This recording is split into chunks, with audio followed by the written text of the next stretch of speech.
통장엔 500억. 근데 매일 밤 녹슨 국자를 닦습니다. 이게 제 전 재산이에요. 500억 재벌이 800원짜리 국자가 전 재산이라니. 17의 엄마를 잃었어요. 남은 건 국자 하나.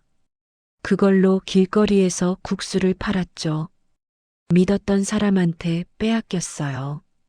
불에 다 타버렸습니다. 2번, 3번 무너졌어요.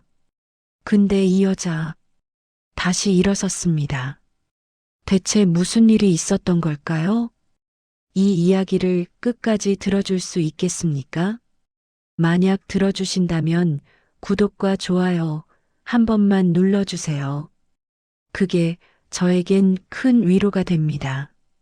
그럼 시작하겠습니다. 저는 가난하게 태어났어요. 단칸방, 그것도 반지하였죠. 비가 오면 물이 차올랐고 겨울엔 이불을 3개씩 덮어도 추웠습니다. 그래도 그 방이 좋았어요. 엄마가 있었거든요. 우리 엄마는 새벽 4시면 일어나셨어요. 눈을 비비며 일어나서 찬물로 세수하시고 작업복을 입으셨죠. 저는 그 소리에 잠이 깼습니다. 하지만 일부러 자는 척 했어요. 엄마가 걱정하실까봐. 엄마는 나가시기 전에 항상 제 이마에 손을 대셨어요. 그 손이 너무 거칠었습니다. 갈라진 손, 굳은 살 박힌 손, 손등엔 상처가 가득했죠. 근데 그 손이 제 이마에 닿으면 세상에서 가장 따뜻했어요. 우리 은지 잘 자. 엄마는 그렇게 속삭이고 나가셨습니다. 저는 그 등을 보면서 마음속으로 약속했어요. 내가 커서 엄마 밥부터 사줄게. 그게 7살 제가 한 첫 번째 약속이었습니다. 엄마는 공장에서 일하셨어요. 봉제 공장이었죠. 하루에 12시간씩 재봉틀을 돌리셨습니다. 손가락은 항상 반창고 투성이었고 허리는 늘 아프셨어요. 그래도 엄마는 웃으셨죠. 집에 돌아오시면 항상 웃으셨습니다. 은지야, 엄마 왔다. 그 목소리가 저한테는 세상에서 가장 좋은 소리였어요. 엄마가 오시면 저녁을 만들어 주셨죠. 우리 집엔 반찬이 별로 없었습니다. 김치, 콩나물, 그게 전부였어요. 근데 엄마가 만들어 주시는 국수만큼은 세상에서 제일 맛있었습니다. 국수? 그냥 소면이었어요. 멸치 육수에 간장으로 간한 국물. 파 송송 썰어 넣고 김 부셔서 올린 거죠. 그게 전부였습니다. 비싼 재료도 없었고 특별한 기술도 없었어요. 근데 왜 그렇게 맛있었을까요? 지금 생각하면 거기엔 엄마의 마음이 들어갔기 때문인 것 같습니다. 엄마는 국수를 끓이시면서 항상 말씀하셨어요. 은지야, 음식은 말이야. 손맛이 아니야. 마음이야. 저는 어려서 그게 무슨 말인지 몰랐습니다. 그냥 고개만 끄덕였죠. 마음을 담으면 맛있어지는 거야. 사랑하는 사람 생각하면서 만들면 그게 다 맛으로 간다. 엄마는 그렇게 말씀하시며 웃으셨어요. 저는 그 국수를 먹으면서 항상 행복했습니다. 단칸방 반지하. 반찬도 없고 돈도 없었지만 엄마랑 마주 앉아 국수 먹는 그 시간만큼은 저는 세상에서 제일 부자였어요. 엄마, 나중에 내가 커서 돈 많이 벌면, 응, 엄마한테 맛있는 거 사줄 거야. 그래, 응, 삼겹살도 사줄 거고, 치킨도 사줄 거야. 엄마는 웃으셨습니다. 엄마는 그런 거 안 먹어도 돼. 왜? 은지 얼굴 보면 배불러. 그 말에 저는 왜 그랬을까요? 울컥했습니다. 엄마는 정말 그런 사람이었거든요. 자기는 아무것도 안 드시면서 저한테 다 주시는 사람이었죠. 밥 먹을 때도 고기 같은 게 있으면 제 밥 위에 다 올려주셨어요. 엄마도 먹어. 엄마는 배불러. 그게 거짓말인 걸 저도 알았습니다. 엄마 배에서 꼬르륵 소리 나는 거 저도 들었거든요. 근데 말 못했어요. 그냥 받아 먹었죠. 그게 지금도 후회됩니다. 왜 그때 더 안 챙겨드렸을까? 왜 그때 더 안 해드렸을까? 시간을 돌릴 수 있다면 저는 그때로 돌아가고 싶어요. 엄마랑 마주 앉아 국수 먹던 그때로. 초등학교 들어갔을 때 저는 창피한 게 많았습니다. 옷이 낡았어요. 신발에 구멍 났죠. 도시락도 부실했습니다. 애들이 놀렸어요. 야, 쟤 맨날 같은 옷 입어. 도시락 반찬 김치밖에 없대. 저는 그 말이 칼처럼 아팠습니다. 집에 와서 울었죠. 엄마가 물으셨어요. 은지야, 왜 울어? 아니야, 안 울어. 엄마한테 말해봐. 저는 말 못했습니다. 엄마가 상처받을까봐. 엄마는 이미 충분히 힘드셨거든요. 그런 엄마한테 창피해라고 말하는 게 너무 못된 짓 같았어요. 그래서 꾹 참았습니다. 근데 엄마는 다 아셨나 봐요. 그날 밤에 엄마가 뭔가 만드시더라고요. 새벽까지 불 켜고 계시길래 살짝 눈 떠서 봤습니다. 엄마가 바느질하고 계셨어요. 낡은 옷을 예쁘게 수선하고 계셨죠. 구멍 난 데 천대고 꿰매고 단추도 새로 달고 손이 부르텄습니다. 피도 났어요. 근데 엄마는 멈추지 않으셨죠. 계속 바느질하셨습니다. 다음 날 아침이었어요. 제 침대 옆에 옷이 놓여 있었습니다. 낡은 옷인데 완전히 새 옷처럼 보였어요. 예쁜 자수도 놓여 있었고 리본도 달려 있었죠. 편지도 있었습니다. 우리 은지, 엄마가 돈이 없어서 새 옷 못 사줘서 미안해. 대신 이거 입어. 세상에서 하나밖에 없는 옷이야. 엄마가 만든 거니까. 저는 그 편지 읽고 펑펑 울었습니다. 그리고 그 옷 입고 학교 갔어요. 당당하게. 애들이 물었죠. 야, 그 옷 어디서 샀어? 예쁘다. 저는 자랑스럽게 말했습니다. 우리 엄마가 만들어줬어. 세상에 하나밖에 없어. 그날 이후로 저는 다시는 창피하지 않았어요. 가난한 게 창피한 게 아니었습니다. 엄마의 사랑을 받는다는 게 그게 제일 큰 부자였죠. 엄마 손은 거칠고 상처 많았지만 그 손으로 만들어주신 모든 게 저한테는 보물이었습니다. 국수도, 옷도, 이마에 대던 손길도 다 보물이었어요. 제가 중학교 2학년 때였습니다. 엄마가 아프기 시작하셨어요. 처음엔 그냥 피곤한 줄 알았죠. 얼굴이 창백해지시고 밥도 잘 못 드시고 엄마 괜찮아? 응, 괜찮아. 그냥 좀 피곤해서 엄마는 항상 괜찮다고 하셨습니다. 근데 저도 바보는 아니었거든요. 엄마가 점점 마르시는 게 보였어요. 기침도 많이 하시고 밤에 신음소리도 들렸죠. 저는 무서웠습니다. 엄마한테 무슨 일이 생기는 건 아닌지. 엄마, 병원 가자. 병원은 무슨, 돈 아깝게. 그래도 괜찮아. 푹 자면 나아.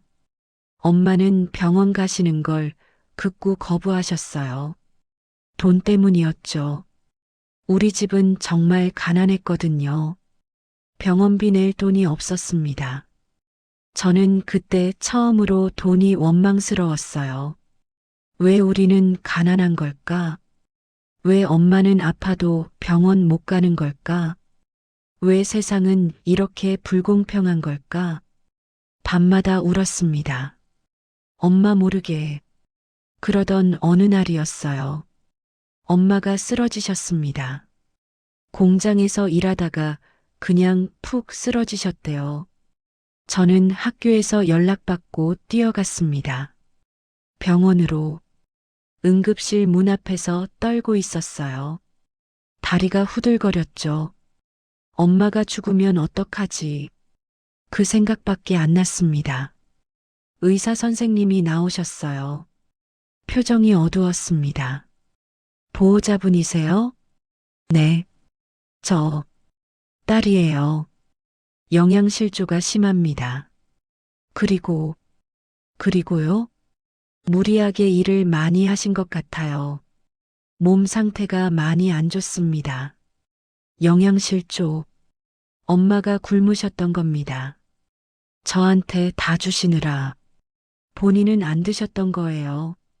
저는 그 자리에서 무너졌습니다. 내가 다 먹어서 그래. 내가 엄마 것까지 받아 먹어서 그래. 죄책감이 밀려왔어요. 숨이 안 쉬어졌죠. 병실에 들어갔습니다. 엄마가 누워 계셨어요. 얼굴이 너무 창백했습니다. 팔에 주사 꽂혀 있었고 눈을 감고 계셨죠. 저는 엄마 손을 잡았어요. 그 거친 손을 꽉 잡았습니다. 엄마가 눈을 뜨셨어요. 은지야? 엄마 왜 그랬어? 왜 안 먹었어? 나한테 다 주고 왜 안 먹었어? 엄마가 미소 지으셨습니다. 힘없이, 은지 잘 크면 됐지. 그게 뭔 소리야? 엄마가 아프면 안 되잖아. 저는 울었어요. 펑펑 울었습니다. 엄마가 제 머리를 쓰다듬으셨어요. 울지 마. 엄마 괜찮아. 괜찮지 않잖아. 금방 나. 걱정 마. 그 말씀을 믿고 싶었습니다. 진짜 금방 나으실 줄 알았어요. 근데 현실은 달랐습니다. 입원비가 필요했어요. 당장 내야 할 돈이 30만 원이었습니다. 우리한테는 천문학적인 숫자였죠. 저는 집에 와서 돈을 찾아봤어요. 서랍 뒤지고 장롱 뒤지고 온 집을 뒤졌습니다. 찾은 건 3만 원이었어요. 달랑 3만 원. 그게 우리 집 전 재산이었습니다. 저는 그 돈을 쥐고 울었어요. 어떡하지? 어떻게? 밤새 울다가 결심했습니다. 돈을 구하자. 어떻게든 구하자. 다음 날부터 뛰어다녔어요. 아르바이트 자리를 찾았죠. 근데 중학생한테 일 시켜주는 데가 없었습니다. 학생은 안 돼요. 미성년자 고용 못해요. 문전박대당했어요. 수십 군데에서. 저는 포기 안 했습니다. 계속 찾았어요. 그러다 전단지 돌리는 일을 찾았죠. 시급 2천 원이었습니다.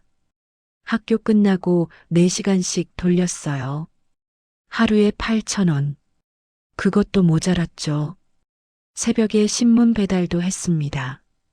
아침 5시에 일어나서 자전거 타고 신문 돌렸어요. 손이 얼었습니다. 발이 시렸어요. 졸려서 눈이 감겼죠. 근데 멈출 수 없었습니다. 엄마 때문에. 엄마 낫게 해주세요. 제발. 기도하면서 일했어요. 그렇게 한 달을 모았습니다. 25만 원이었어요. 그래도 5만 원이 모자랐죠. 저는 마지막 방법을 썼습니다. 친척들한테 빌렸어요. 근데 다들 외면했습니다. 우리도 없어. 다음에 연락하지 마.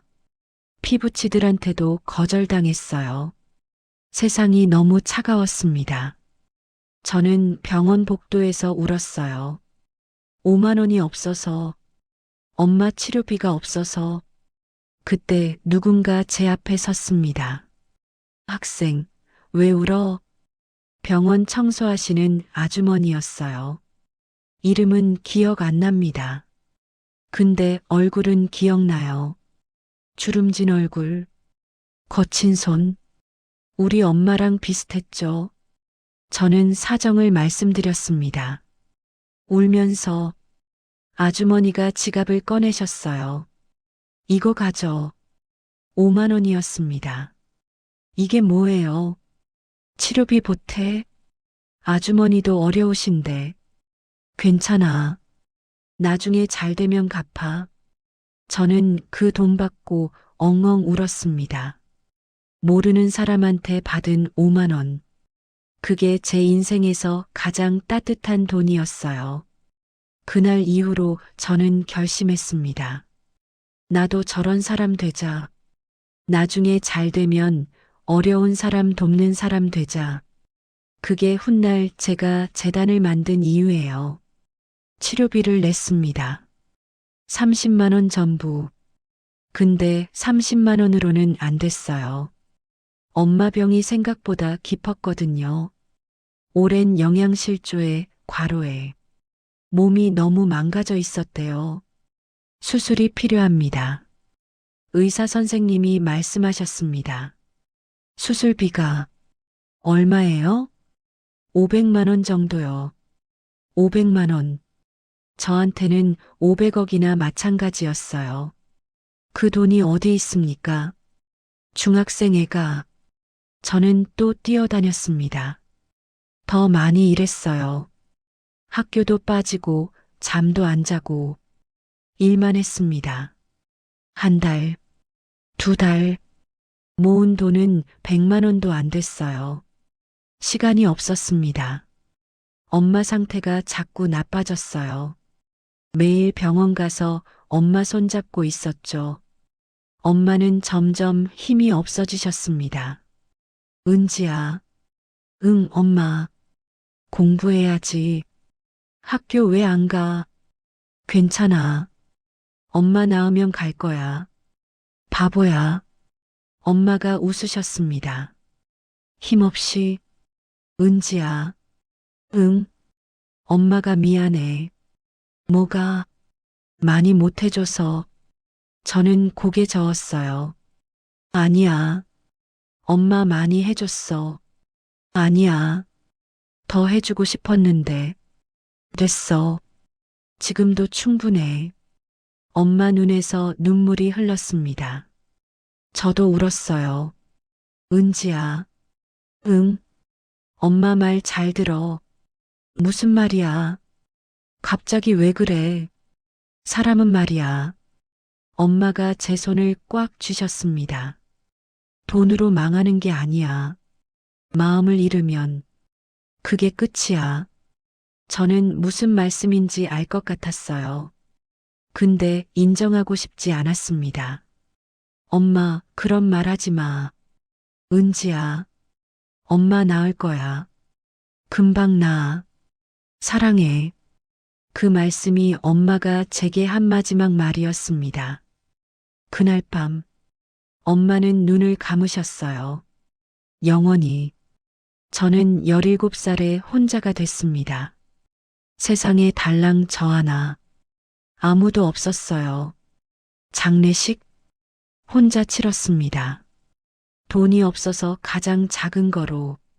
조문객도 거의 없었어요. 친척들은 안 왔습니다. 학교 친구 몇 명만 왔다 갔죠.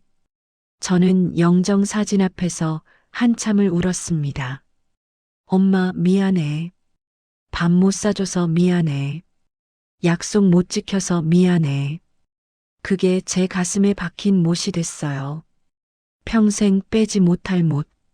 장례 끝나고 집에 왔습니다. 단칸방 반지하. 텅 빈 방이었어요. 엄마 없는 방. 저는 방구석에 쭈그려 앉아서 펑펑 울었습니다. 그때 뭔가가 눈에 들어왔어요. 부엌 한쪽에 놓인 거 국자였습니다.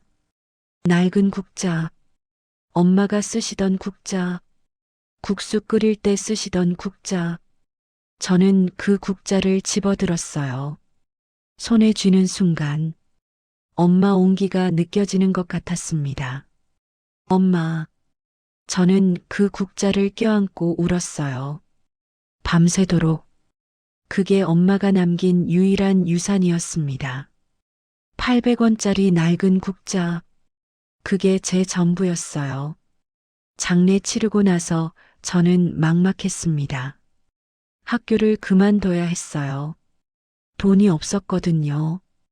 등록금도 없고 밥값도 없고 월세도 밀렸죠. 집주인 아저씨가 찾아왔습니다. 은지야, 미안한데 월세가. 아저씨, 조금만 더 기다려주세요. 나도 어렵다. 저는 빌었어요. 무릎 꿇고 빌었습니다. 아저씨가 한숨 쉬셨죠. 한 달만. 한 달 안에 못 내면 나가야 해. 한 달. 30만 원. 저는 또 일을 찾아다녔습니다. 이번엔 좀 달랐어요. 고등학교 안 간다고 하니까 일자리가 조금 있었죠. 식당 설거지, 공장 잔일, 청소일, 닥치는 대로 했습니다. 아침엔 공장 가서 포장 일하고, 낮엔 식당 가서 설거지하고, 밤엔 청소 일하고, 잠은 4시간도 못 잤어요. 몸이 부서지는 것 같았습니다. 근데 멈출 수 없었어요. 한 달 뒤 월세 30만 원 모았습니다. 집주인 아저씨한테 갖다 드렸어요. 아저씨, 여기요. 아저씨가 저를 보시더니 눈시울이 붉어지셨습니다. 은지야, 고생했구나. 그 말 한마디에 제가 울컥했어요. 괜찮아요. 다음 달에도 낼게요. 저는 웃었습니다. 억지로 그렇게 버텼어요. 한 달, 2달, 석 달, 버티고 버텼습니다. 근데 이렇게 평생 살 순 없잖아요. 뭔가 해야겠다고 생각했습니다. 제대로 된 뭔가를. 그때 엄마 말씀이 떠올랐어요. 음식은 손맛이 아니야. 마음이야. 저는 결심했습니다. 국수를 팔자. 엄마의 국수를. 18살. 저는 노점을 시작했습니다. 가진 거라곤 엄마 국자 하나. 모은 돈 50만 원. 그 돈으로 자판 사고, 버너 사고, 냄비 사고, 재료 샀어요. 남은 돈 2만 원이었습니다. 첫날, 새벽 5시에 나갔어요. 시장 근처 골목이었죠. 좌판 펼치고 국수 준비했습니다. 손이 떨렸어요. 사람들이 살까? 맛없다고 하면 어떡하지? 불안했습니다. 해가 떴어요. 사람들이 지나다녔죠. 근데 아무도 안 섰습니다. 다들 흘깃 보고 지나갔어요. 저는 목청껏 외쳤습니다. 국수 드세요. 맛있는 국수요. 근데 아무도 안 왔어요. 오전 내내 손님 한 명도 없었습니다.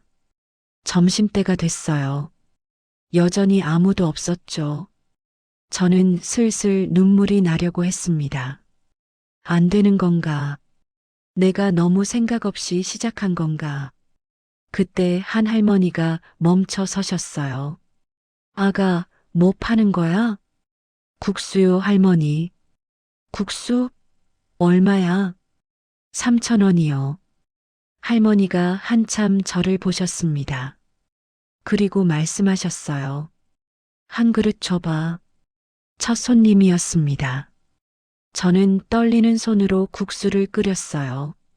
엄마 생각하면서 엄마가 끓여주시던 대로 멸치 육수 내고 간장으로 간하고 파 송송 썰어 넣고 김 부셔서 올렸죠. 할머니께 드렸습니다. 맛있게 드세요. 할머니가 한 젓가락 드셨어요. 저는 숨죽이고 봤습니다. 할머니가 천천히 씹으시더니 눈이 커지셨어요. 이거 누가 가르쳐 준 거야? 우리 엄마요. 엄마는 돌아가셨어요. 할머니가 멈추셨습니다. 저를 보시더니 또 국수를 드셨어요. 다 드시고 나서 할머니가 말씀하셨습니다. 아가야. 네. 이거 진짜 맛있다. 그 말 한마디에 저는 눈물이 왈칵 났어요. 감사합니다. 울긴 왜 울어. 맛있는 거 파는데. 할머니가 웃으셨습니다. 내일도 올게. 단골 해줄게. 그 할머니가 제 첫 손님이었어요. 그리고 정말 다음 날도 오셨습니다. 그 다음 날도 할머니가 동네 분들한테 소문 내주셨어요. 거기 국수 진짜 맛있어. 가서 먹어봐. 하나둘 손님이 늘었습니다. 일주일 뒤엔 점심시간에 줄이 섰어요. 저는 처음으로 될 수도 있겠다 싶었습니다. 손님이 늘어났습니다. 처음엔 하루에 10그릇 팔았어요. 한 달 뒤엔 30그릇 팔았죠. 2달 뒤엔 50그릇 팔았습니다. 입소문이 났어요. 시장 골목에 국수 파는 애 있는데 맛있대. 어린 여자애가 파는 거래. 가격도 싸고 사람들이 찾아왔습니다. 어떤 아주머니는 국수 드시다가 우셨어요. 이 맛이야. 우리 엄마가 해주던 맛이야. 저는 그 말이 가장 기뻤습니다. 엄마 국수 맛이 전해졌구나. 그게 제가 진짜 원하던 거였거든요. 손님 중에 기자가 있었어요. 지역 신문 기자. 국수 드시더니 물으셨습니다. 학생, 이거 어디서 배운 거야? 우리 엄마한테요. 엄마는 돌아가셨어요. 저 17대요. 기자분이 놀라셨습니다. 그럼 지금 혼자야? 네. 고등학교는 안 갔어요. 돈 없어서요. 기자분이 한참 저를 보시더니 명함을 주셨어요. 나중에 취재해도 될까? 취재요? 응. 너 이야기가 기사 될 것 같아. 저는 얼떨떨했습니다. 내 이야기가 기사가 된다고? 며칠 뒤에 진짜 기사가 나왔어요. 17의 엄마 잃은 소녀, 길거리 국수로 홀로 썩이. 제목이 그랬습니다. 기사 나오고 나서 손님이 폭발했어요. 하루에 100그릇 넘게 팔았습니다. 줄이 골목까지 늘어섰죠. 저는 정신없이 국수 끓였어요. 아침부터 밤까지 손이 부르텄습니다. 허리가 아팠어요. 다리가 저렸죠. 근데 행복했습니다. 엄마 국수를 이렇게 많은 사람이 먹는구나. 엄마 맛이 이렇게 퍼지는구나. 그 생각에 힘이 났어요.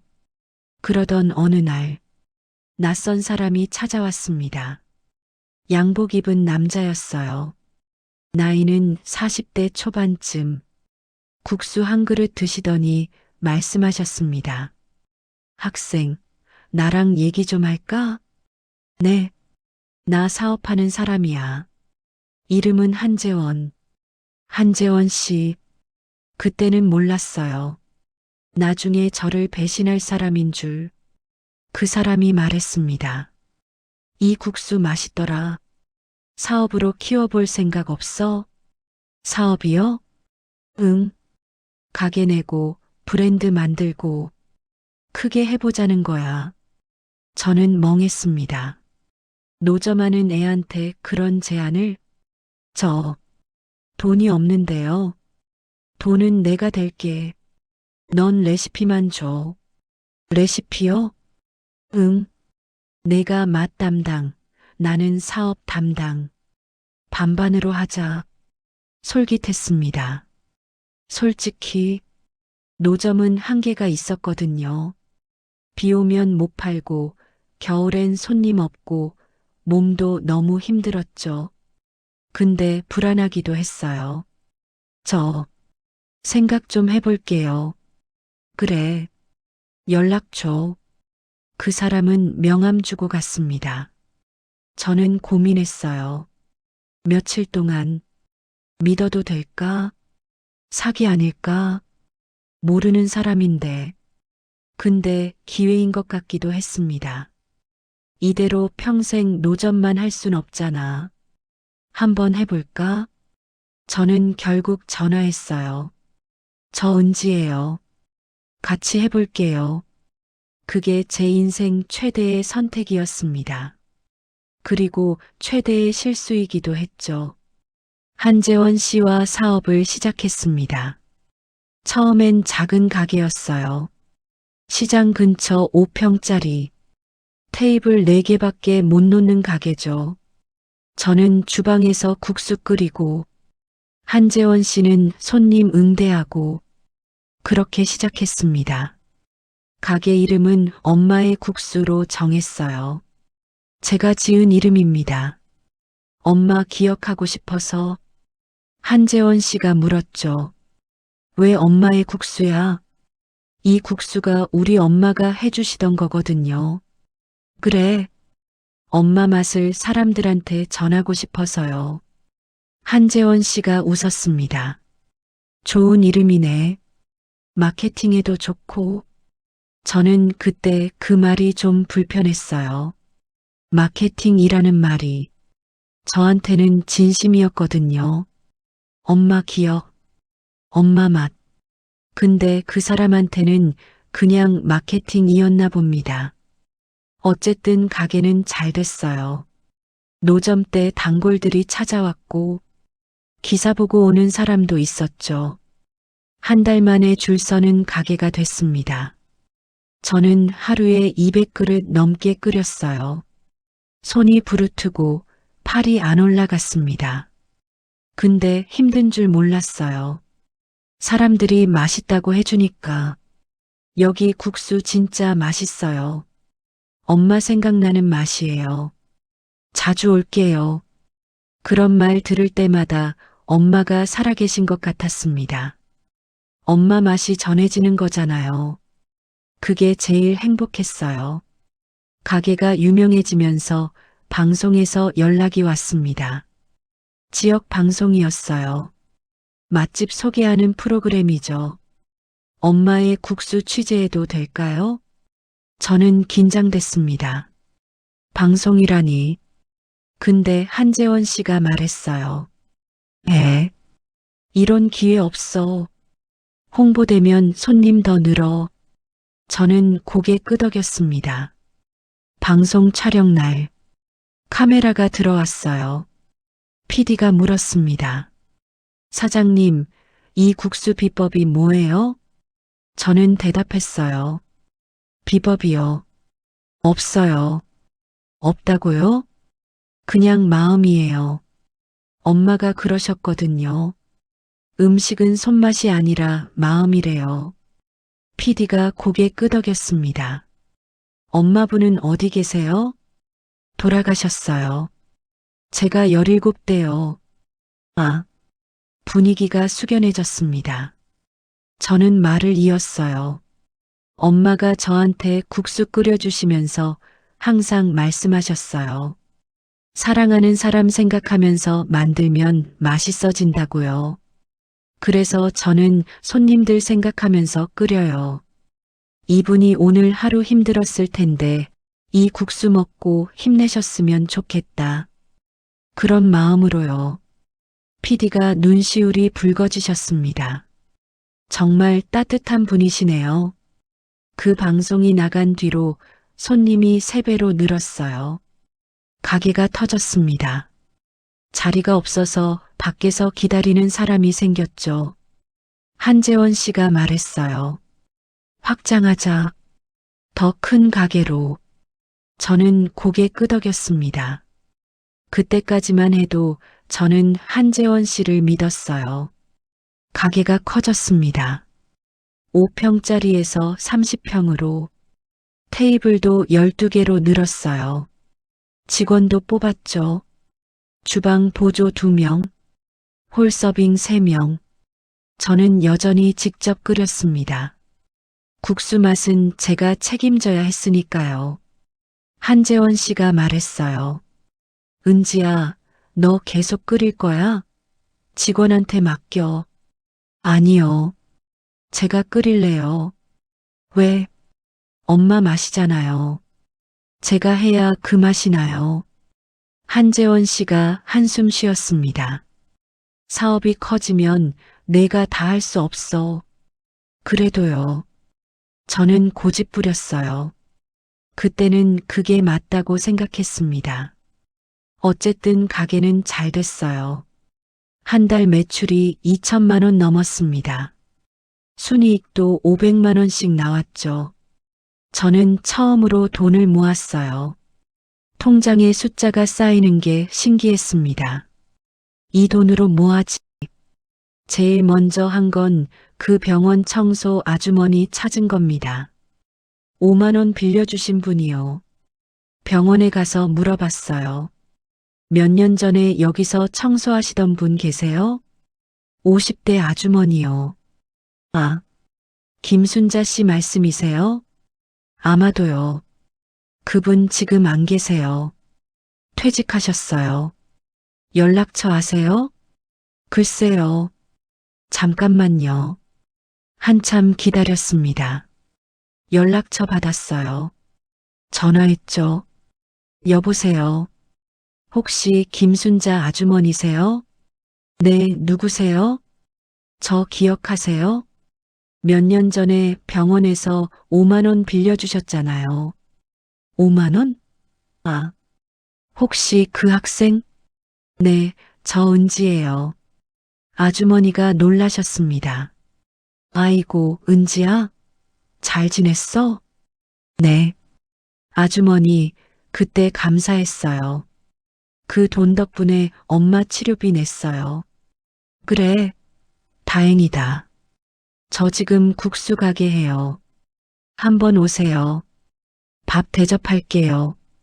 아주머니가 오셨습니다. 국수 드렸어요. 그리고 봉투 하나 드렸죠. 이게 뭐야? 열어보세요. 아주머니가 열었습니다. 500만 원이었어요. 이게 뭐야? 난 5만 원 빌려줬는데. 이자요. 무슨 이자가 100배야. 저는 웃었습니다. 아주머니, 그때 그 5만 원이 저한테는 5억이었어요. 그 돈 아니었으면 저 여기 없었어요. 정말 감사해요. 아주머니가 우셨습니다. 저도 울었어요. 그날이 제가 제일 뿌듯했던 날입니다. 엄마 약속은 못 지켰지만 다른 사람한테는 갚을 수 있으니까요. 2020년 가게가 네 번째 해를 맞았습니다. 저는 22살이 됐고 가게는 안정적으로 돌아가고 있었어요. 그러던 어느 날 이상한 일이 생겼습니다. 갑자기 손님이 폭발한 거예요. 평소보다 3배, 4배. 무슨 일이지? 알아보니까 SNS에서 난리가 났더라고요. 어떤 사람이 우리 가게 영상을 올린 겁니다. 국수 먹는 영상. 근데 그게 조회수가 100만이 넘은 거예요. 댓글이 엄청났습니다. 여기 어디야? 가고 싶다. 17의 엄마 잃고 혼자 이걸 만들었다고? 대박. 진짜 맛있어 보인다. 사장님, 스토리 감동이다. 저는 멍했어요. 이게 뭐지? 한재원 씨가 흥분했습니다. 은지야, 이거 대박이야. 기회야. 기회요? 프랜차이즈 하자. 프랜차이즈요? 응. 가맹점 모집해서 전국에 퍼뜨리는 거야. 저는 망설였습니다. 근데 제가 직접 못 끓이잖아요. 그래서 레시피 매뉴얼 만드는 거지. 표준화하는 거야. 그럼 맛이 달라질 텐데. 달라져도 돼. 비슷하면 돼. 사업은 그런 거야. 저는 불안했어요. 엄마 맛을 표준화한다는 게. 근데 한재원 씨가 계속 설득했습니다. 은지야, 넌 평생 국수만 끓일 거야? 사업가가 돼야지. 더 많은 사람한테 엄마의 국수 맛을 전하고 싶지 않아? 그 말에 마음이 흔들렸어요. 더 많은 사람한테 전한다. 그거 제가 원하던 거였거든요. 저는 결국 고개 끄덕였습니다. 해볼게요. 프랜차이즈가 시작됐어요.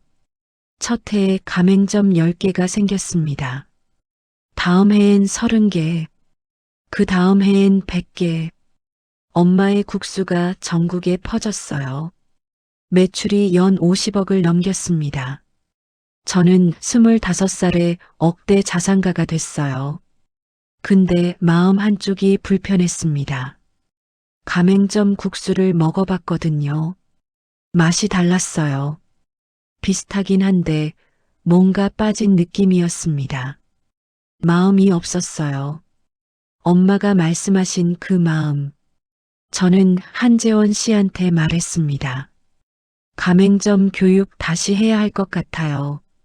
맛이 좀. 뭐가 문제야? 마음이 안 느껴져요.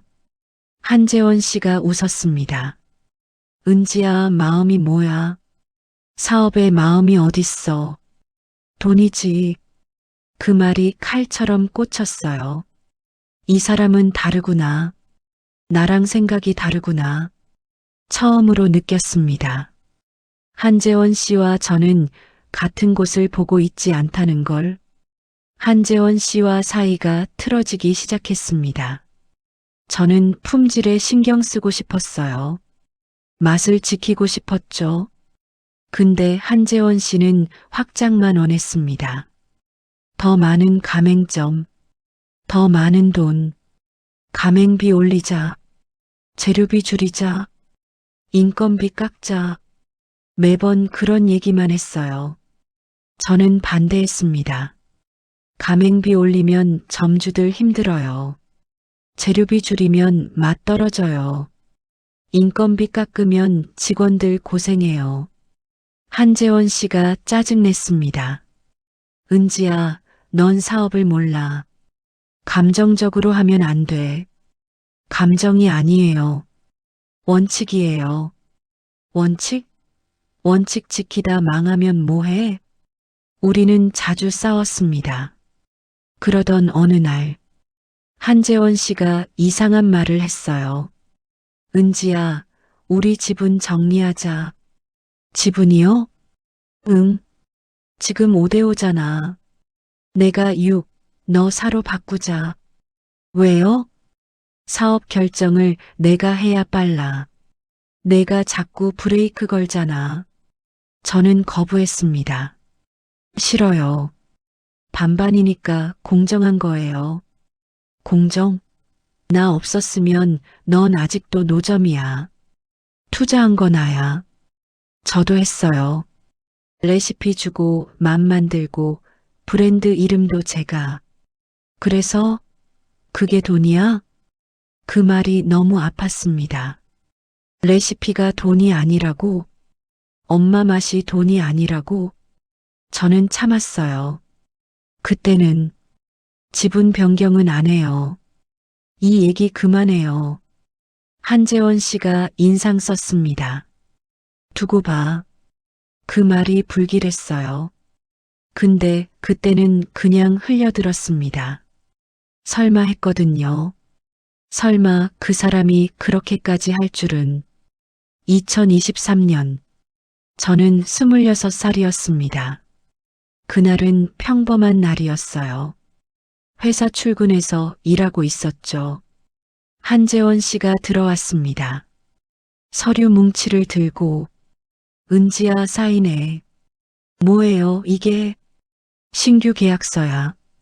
가맹점 관련된 거. 저는 서류를 봤어요. 글씨가 빼곡했습니다. 이거 다 읽어봐야 하는데요. 시간 없어. 빨리 사인해. 그래도 믿지 못해? 나를? 저는 바보처럼 믿었습니다. 그래도 7년을 같이 했는데 설마 나쁜 게 있겠어? 저는 사인했어요. 읽지도 않고. 한재원 씨가 웃었습니다. 고마워. 그 웃음이 이상했어요. 뭔가 싸늘했습니다. 며칠 뒤였어요. 변호사한테 연락이 왔습니다. 은지 씨 상표권 이전된 거 아세요? 네. 뭐가요? 엄마의 국수 상표권이요. 한재원 씨 명의로 바뀌었어요. 그게 무슨... 저는 멍했습니다. 무슨 말인지 이해가 안 됐어요. 변호사가 설명해 줬습니다. 며칠 전에 사인하신 서류요. 그게 상표권 이전 동의서예요. 은지 씨 속으신 거예요. 저는 그 자리에서 무너졌습니다. 엄마의 국수, 엄마 이름, 제가 지은 이름, 그게 빼앗긴 거예요. 사기당한 겁니다. 저는 한재원 씨한테 달려갔어요. 이게 뭐야? 내 상표권 왜 뺏어? 한재원 씨가 웃었습니다. 그 차가운 웃음. 내 거? 원래 내 거야. 뭐라고? 투자한 거 나야. 키운 거 나야. 넌 그냥 레시피 준 거지. 그게 무슨... 은지야, 사업은 그런 거야. 감정적으로 굴지 마. 저는 믿을 수 없었습니다. 7년을 같이 한 사람이 이렇게 배신할 줄은. 돌려줘. 그건 내 엄마야. 엄마, 죽은 사람이 뭘 어쩌겠어. 그 말에 저는 폭발했어요. 죽은 사람, 내가 내 엄마를 그렇게 말해. 한재원 씨가 서류를 집었습니다. 계약서 들고 가. 변호사한테 물어봐. 다 합법이야. 그리고 문 앞에서 돌아봤어요. 은지야, 17부터 고생 많았네. 내가 잘 쓸게. 그 말, 지금도 잊히지 않습니다. 문이 닫혔어요. 저는 그 자리에 주저앉았습니다. 엄마, 엄마 이름 빼앗겼어. 울었어요. 펑펑 울었습니다.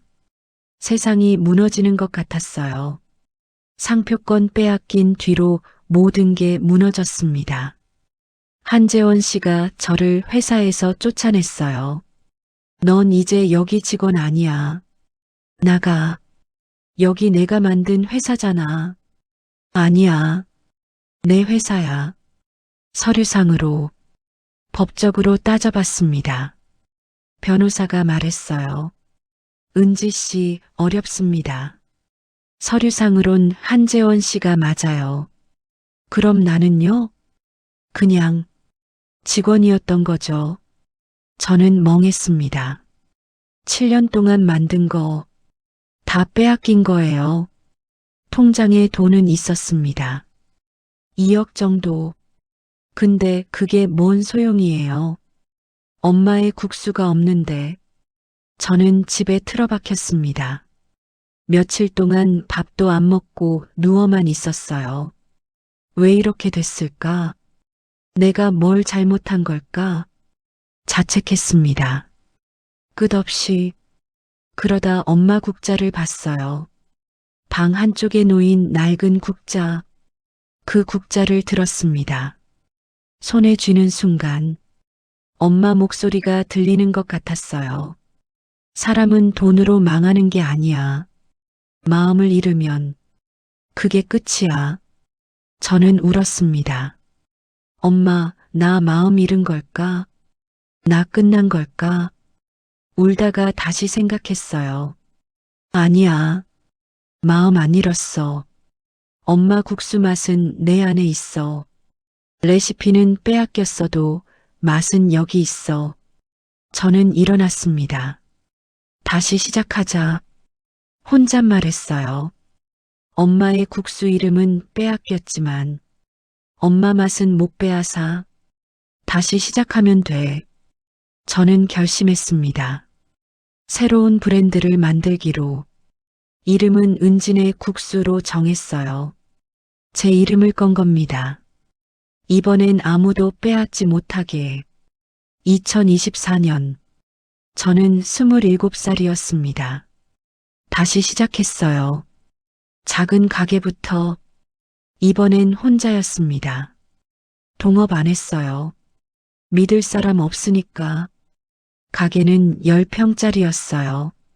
테이블 6개, 주방은 저 혼자. 힘들었습니다.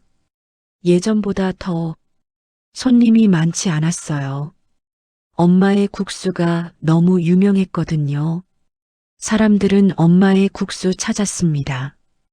은진의 국수는 모르는 가게였죠. 여기 뭐 파는 데예요? 국수요. 아, 엄마의 국수 아니에요? 거긴 어디 있어요?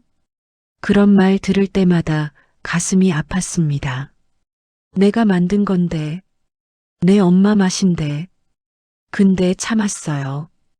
불평 안 했습니다. 그냥 묵묵히 끓였어요. 한 그릇 한 그릇. 정성 담아서 조금씩 손님이 늘었습니다. 단골이 생겼어요. 여기 국수 맛있네요. 엄마의 국수보다 나은 것 같아요. 사장님이 직접 끓이시는 거예요? 그런 말 들을 때 힘이 났습니다. 그래, 맛은 못 빼앗아. 계속하면 돼. 그렇게 석 달이 지났어요. 가게가 조금씩 안정됐습니다. 그러던 어느 날, 낯익은 사람이 왔어요. 한재원 씨였습니다. 한재원 씨가 들어왔어요. 미소 띤 얼굴로. 잘 지내? 저는 대답 안 했습니다. 쳐다보지도 않았어요. 바쁜가 보네. 나 국수 한 그릇 줘. 안 팔아요. 왜? 손님인데. 당신한텐 안 팔아요. 나가세요. 한재원 씨가 웃었습니다. 차갑네. 예전엔 안 그랬는데. 예전 얘기하지 마세요. 한재원 씨가 자리에 앉았어요. 다리 꼬고. 은지야, 내가 제안하러 왔어. 관심 없어요. 들어봐. 손에 안 나는 거야. 저는 묵묵히 설거지했습니다. 등 돌린 채로. 한재원 씨가 말했어요. 은진의 국수 접어. 그럼 합의금 줄게. 뭐요? 1억 줄게. 조용히 접어. 저는 돌아봤습니다. 뭐라고요? 내가 국수집 하면 내 사업에 방해가 돼. 그러니까 접으라고. 저는 믿을 수 없었어요. 당신이 내 상표권 빼앗고 이젠 가게까지 접으래요? 빼앗긴 한 게 아니잖아. 합법적으로 한 거지. 합법이면 다예요? 그게 옳은 거예요? 한재원 씨가 일어났습니다. 서류 봉투를 테이블에 던졌어요. 합의서야. 사인하면 1억 입금해 줄게. 저는 그 봉투를 집어들었습니다. 그리고 찢었어요. 됐어요. 안 해요. 한재원 씨 얼굴이 굳었습니다. 후회할 거야. 후회 안 해요. 나가세요. 한재원 씨가 문 앞에서 멈췄어요. 은지야, 내가 이기는 거 못 봐. 기억해. 그리고 나갔습니다. 저는 떨렸어요. 손이 떨리고 다리가 떨렸습니다. 근데 접을 생각 없었어요. 절대. 이건 내 엄마야. 엄마 맛이야. 죽어도 안 접어. 그날 밤 이상한 전화가 왔습니다. 은진의 국수요? 위생 신고 들어왔는데요. 네. 위생이요? 네. 내일 점검 나갑니다. 저는 당황했어요. 위생 철저히 하는데 신고 들어올 리가. 다음 날 점검 왔습니다. 아무 문제 없었어요. 근데 그 뒤로 이상한 일이 계속 생겼습니다. 악성 리뷰가 달렸어요. 여기 바퀴벌레 나왔어요. 국수에서 머리카락 나왔어요. 다 거짓말이었습니다. 근데 사람들은 믿었어요. 손님이 줄었습니다. 매출이 떨어졌어요. 저는 알았습니다. 한재원 씨 짓이라는 걸 이렇게까지 하나. 사람이 어떻게 이래. 분했습니다. 억울했어요. 근데 포기 안 했습니다. 더 열심히 했어요. 악성 리뷰엔 정중하게 댓글 달았습니다. 확인해 보니 저희 가게가 아닌 것 같습니다. 혹시 오해가 있으시면 연락 주세요. 진짜 손님들이 응원해 줬어요. 사장님 힘내세요. 맛있게 먹고 있어요. 악성 리뷰 신고했어요. 그 응원이 저를 버티게 했습니다. 그날은 가게 문 닫고 정리하고 있었어요. 밤 11시쯤이었죠. 피곤했습니다. 정리 끝내고 나가려는데 이상한 냄새가 났어요. 타는 냄새. 뒤를 돌아봤습니다. 주방에서 연기가 나고 있었어요. 불이야. 저는 뛰어갔습니다. 근데 이미 불길이 번지고 있었어요. 가스통 근처에서 시작된 것 같았습니다. 저는 급하게 119에 전화했어요. 불이요. 가게에 불 났어요. 소방차가 왔습니다. 불을 껐어요. 근데 가게는 다 타버렸습니다. 테이블도, 냄비도, 재료도 다 잿더미가 됐어요. 저는 그 앞에 서 있었습니다. 멍하니. 또야. 또 다 잃었어. 그때 뭔가 생각났어요. 국자? 엄마 국자. 저는 잿더미 속으로 뛰어들었습니다. 소방관이 말렸어요. 위험해요. 들어가지 마세요. 저는 안 들렸습니다. 찾아야 했어요. 뜨거웠습니다. 제가 눈에 들어갔어요. 그래도 찾았습니다. 구석에 떨어진 국자. 그을렸지만 멀쩡했어요. 저는 그 국자를 껴안고 울었습니다. 엄마. 잿더미 속에서 국자 하나 껴안고 울었어요. 소방관이 말했습니다. 방화 흔적이 있어요. 경찰에 신고하세요. 방화. 누군가 일부러 불을 지른 겁니다. 저는 알았어요. 누구 짓인지. 근데 증거가 없었습니다. CCTV도 다 탔고 목격자도 없었어요. 저는 또 빈손이 됐습니다. 통장에 남은 돈은 5천만 원이었어요. 가게 재건하기엔 모자랐습니다. 저는 집에 와서 무너졌어요. 아무것도 할 수 없었습니다. 며칠 동안 누워만 있었어요. 밥도 안 먹고 씻지도 않고 이제 끝인가? 더 못하겠다. 포기하고 싶었습니다. 진짜로. 그렇게 일주일쯤 지났을 때 초인종이 울렸습니다. 열기 싫었어요. 누구도 만나고 싶지 않았죠. 근데 계속 울렸습니다. 문을 열었어요. 밖에 사람들이 서 있었습니다.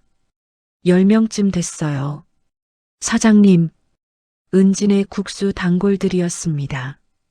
어떻게들 뉴스에서 봤어요. 가게 불났다고. 저희 왔어요. 저는 멍했습니다. 왜요? 한 아주머니가 봉투를 내밀었어요. 이거요. 저희끼리 모았어요. 이게 뭐예요? 성금이요. 가게 다시 여세요. 봉투를 열었습니다. 돈이 들어 있었어요. 세어보니 300만 원이었습니다. 이거 얼마 안 되지만요. 보태세요. 저는 울었어요. 눈물이 멈추지 않았습니다. 감사합니다. 감사합니다.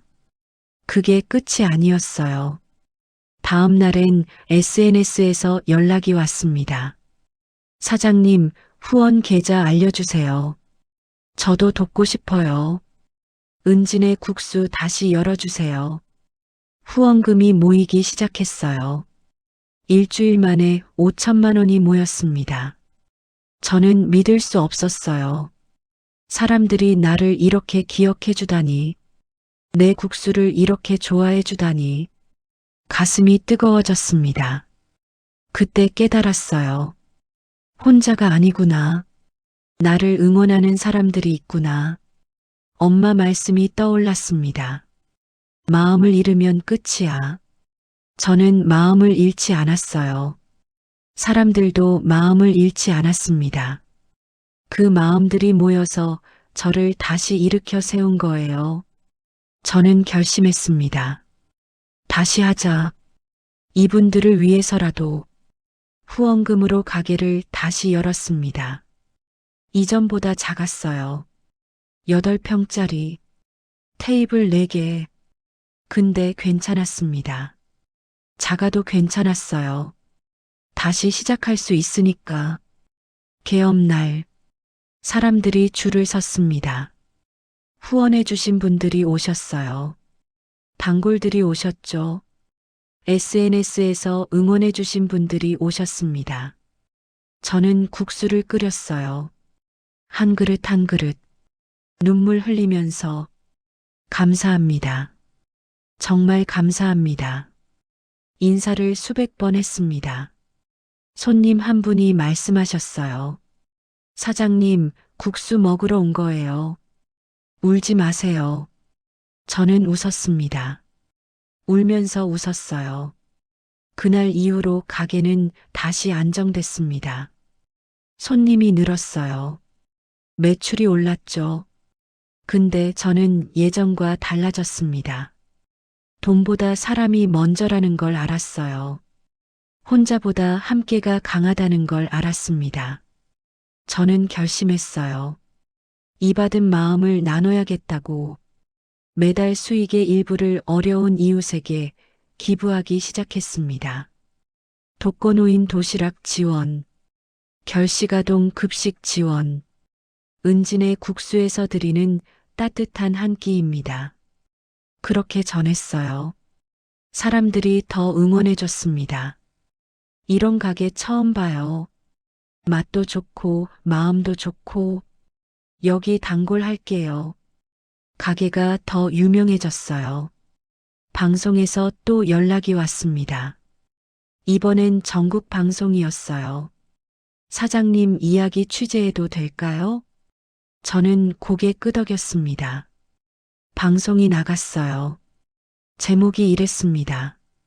배신과 화제를 이겨낸 국수 사장님, 기부로 보답하다. 방송 나간 뒤로 가게가 터졌어요. 대기줄이 2시간이었습니다. 저는 감당이 안 됐어요. 몸이 부서지는 것 같았습니다. 근데 행복했어요. 엄마 맛이 이렇게 많은 사람한테 가는구나. 그게 제일 기뻤습니다. 가게가 커졌습니다. 8평에서 50평으로, 직원도 10명으로 늘었어요. 이번엔 동업 안 했습니다. 제가 100% 대표예요. 사업 공부했어요. 회계도 배우고, 법률도 배우고, 경영도 배웠습니다. 다시는 당하지 않으려고. 가맹점 문의가 왔어요. 은진의 국수 프랜차이즈 하실 생각 없으세요? 저는 고민했습니다. 예전에 프랜차이즈 하다가 배신당했잖아요. 두려웠어요. 근데 이번엔 다르게 하고 싶었습니다. 직접 운영하는 직영점만 내기로 했어요. 가맹점은 안 받기로 했습니다. 제가 직접 맛을 관리하고 싶었거든요. 마음을 담은 국수를 지키고 싶었어요. 직영점을 하나씩 열었습니다. 서울에 1개, 부산에 1개, 대구에 1개, 천천히, 제대로, 매장마다 직접 가서 맛을 봤어요. 직원들한테 교육했습니다. 국수 끓일 때요. 손님 생각하세요. 이분이 오늘 힘들었을 거다. 이 국수 먹고 힘내셨으면 좋겠다. 그 마음으로 끓이세요. 직원들이 처음엔 어리둥절했어요. 마음이요? 네, 마음이요. 그게 맛이에요. 시간이 지나니까 직원들도 알더라고요. 사장님, 이제 알 것 같아요. 마음 담으니까 손님들이 다르게 반응해요. 저는 웃었습니다. 그렇죠? 엄마가 가르쳐 주신 거예요. 저도 전하고 있는 겁니다. 그렇게 5년이 지났어요. 은진의 국수는 전국에 20개 매장을 가진 브랜드가 됐습니다. 연 매출 100억을 넘겼어요. 저는 32살에 100억대 매출 기업 대표가 됐습니다. 근데 거기서 멈추지 않았어요. 더 하고 싶은 게 있었거든요. 돈이 모이니까 생각이 많아졌습니다. 이 돈으로 뭘 해야 할까? 명품 살까? 집 살까? 차 살까? 다 필요 없었어요. 저는 그 병원 복도가 생각났습니다. 5만 원 없어서 울던 17살 저. 그때 손 내밀어 주신 청소 아주머니. 저도 그런 사람 되고 싶었어요. 어려운 사람한테 손 내미는 사람. 저는 재단을 만들었습니다. 이름은 따뜻한 한 끼 재단. 결식아동한테 급식 지원하고, 독거노인한테 도시락 전달하고, 저소득층 청소년한테 장학금 주는 재단. 첫 해에 3억 원 기부했어요. 다음 해엔 5억 원. 그 다음 해엔 10억 원. 저는 번 돈의 절반을 기부했습니다. 사람들이 물었어요. 사장님, 왜 그렇게 많이 기부하세요? 저는 대답했습니다. 저도 받았거든요. 어려울 때 도움받았어요. 그거 갚는 거예요. 재단 행사에서 결식아동들을 만났습니다. 국수 끓여줬어요. 직접 아이들이 먹더라고요. 맛있다고. 한 아이가 말했어요. 아줌마, 이거 엄마 맛 같아요. 저는 그 말에 울컥했습니다. 그래, 맛있어? 네. 우리 엄마도 이렇게 해줬는데. 엄마는 돌아가셨어요. 저는 그 아이를 안아줬습니다. 꼭 힘들었지? 괜찮아. 다 괜찮아질 거야. 그 아이가 울었어요. 저도 울었습니다. 나였어. 20년 전에 나였어. 저는 그 아이한테 약속했어요. 아줌마가 응원할게. 힘내. 그 아이. 지금 우리 재단 장학생입니다. 대학 다니고 있어요. 편지 보내왔어요. 은지 선생님 감사해요.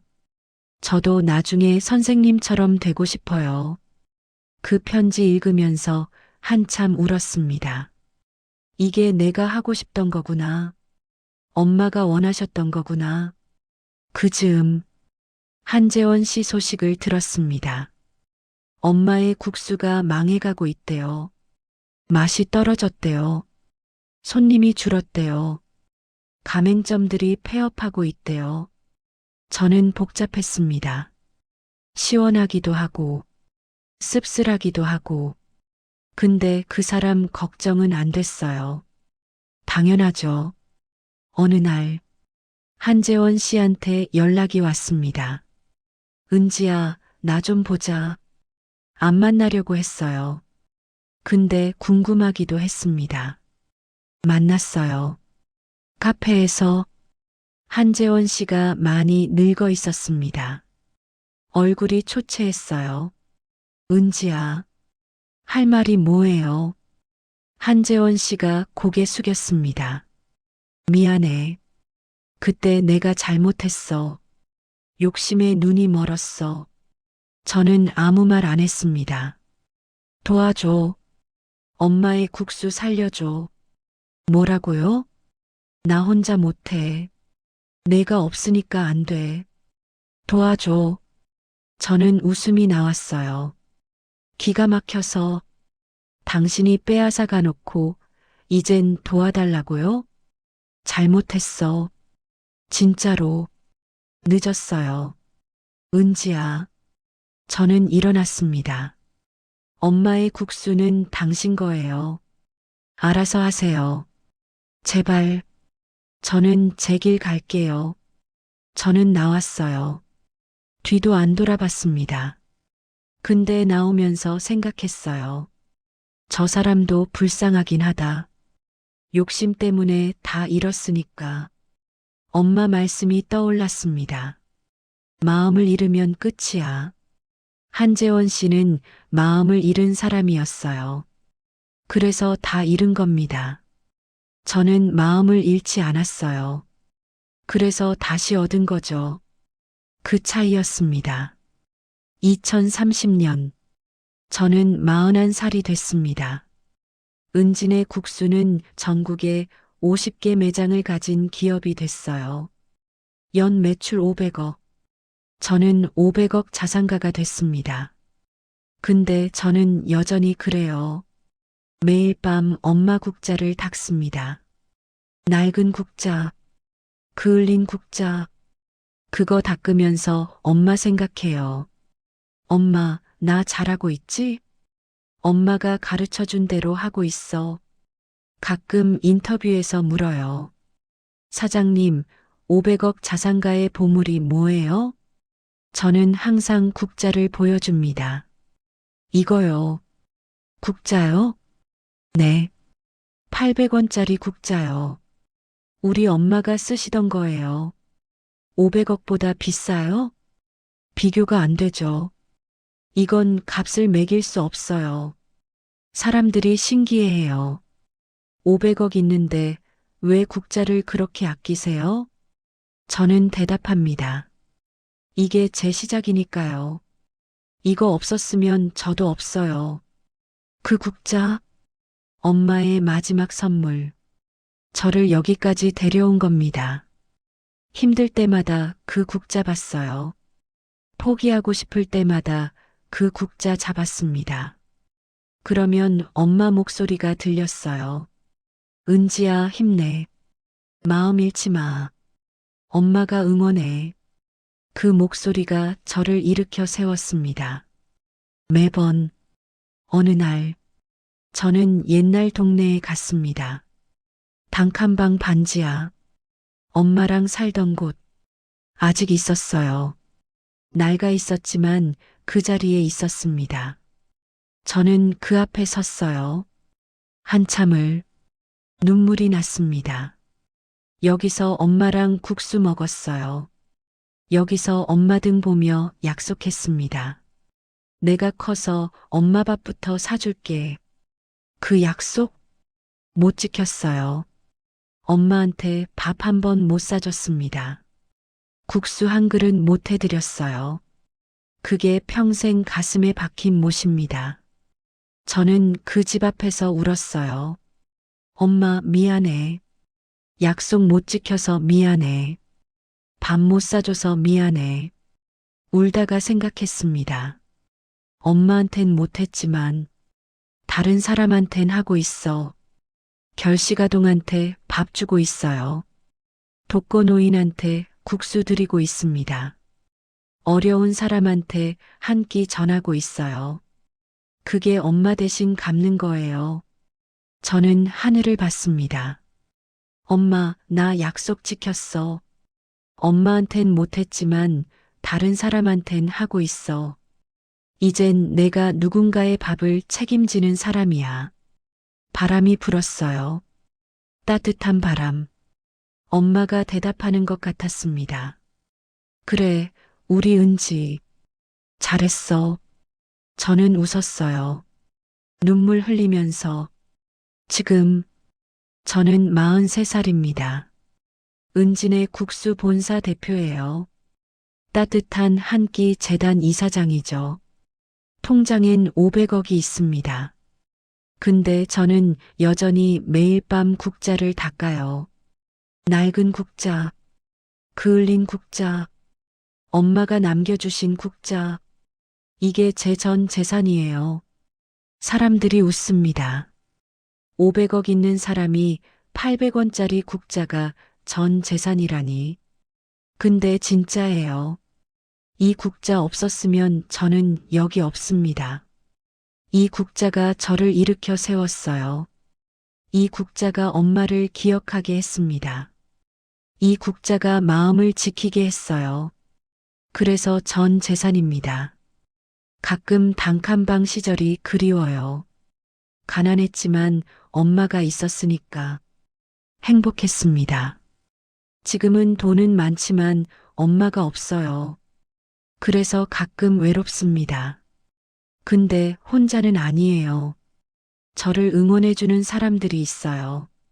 저한테 고맙다고 하는 사람들이 있습니다. 저 덕분에 힘났다고 하는 사람들이 있어요. 그 사람들이 제 가족입니다. 엄마가 남겨주신 거예요. 마음을 잃지 않으면 사람이 모인다는 걸 엄마가 가르쳐 주신 겁니다. 저는 이제 알아요. 세상은 냉정해요. 돈은 잔인합니다. 근데 사랑은 가난하지 않아요. 마음은 빼앗기지 않습니다. 그걸 지키면 다시 일어설 수 있어요. 저처럼 이 이야기를 듣고 계신 분, 혹시 지금 힘드세요? 혹시 포기하고 싶으세요? 혹시 혼자라고 느끼세요? 저도 그랬습니다. 수없이 엄마 잃었을 때, 배신당했을 때, 불에 다 탔을 때, 끝이다 싶었어요. 더 못하겠다 싶었습니다. 근데 끝이 아니었어요. 다시 일어섰습니다. 또 일어섰어요. 계속 일어섰습니다. 마음을 잃지 않았으니까요. 엄마가 말씀하셨잖아요. 사람은 돈으로 망하는 게 아니야. 마음을 잃으면 그게 끝이야. 마음을 지키세요. 따뜻한 마음을, 사람을 향한 마음을. 그러면 반드시 다시 일어설 수 있어요. 해는 또 뜹니다. 매일 아침, 당신을 위해 포기하지 마세요. 당신 곁에도 손 내밀어 줄 사람이 있어요. 제가 그랬던 것처럼 이 이야기를 끝까지 들어주셔서 감사합니다. 구독과 좋아요는 저에겐 큰 힘이 됩니다. 당신도 힘든 일이 있다면 포기하지 마세요. 해는 또 뜹니다. 매일 아침 당신을 위해 다음 이야기에서 또 뵙겠습니다.